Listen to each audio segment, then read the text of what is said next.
যশোরের কেশবপুরে জেলি, তেল ও সোডা মিশিয়ে ভেজাল দুধ তৈরির সন্ধান মিলেছে। সোমবার দুপুরে উপজেলার পাঁজিয়া ইউনিয়নের পাথরঘাটা গ্রামে এই অপকর্ম করার সময় অসাধু ব্যবসায়ীদের হাতে নাতে ধরা হয়। এই ঘটনায় 6 জনকে 6 লাখ টাকা জরিমানা ও জেল দিয়েছে ভ্রাম্যমাণ আদালত। উপজেলা নির্বাহী কর্মকর্তা ও নির্বাহী ম্যাজিস্ট্রেট রেক্সোনা খাতুন ভ্রাম্যমাণ আদালত পরিচালনা করে এসব অসাধু ব্যবসায়ীদের জেল জরিমানা দেন।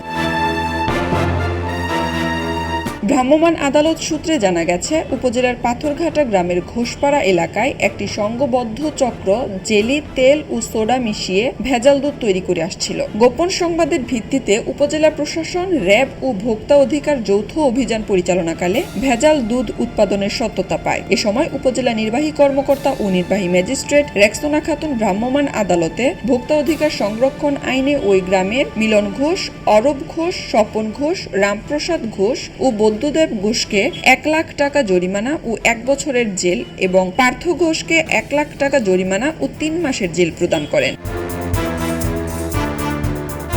অভিযানে উদ্ধার হওয়া বিপুল পরিমাণ ভেজাল দুধ তৈরি করার উপকরণ জনসম্মুখে বিনষ্ট করা হয়। অভিযানকালে যশোর ভোক্তা অধিকারের সহকারী পরিচালক সাইফুল ইসলাম ও র্যাবের সদস্যরা উপস্থিত ছিলেন। খবরের কাগজ, নিখাত, নির্ভীক, নিরপেক্ষ।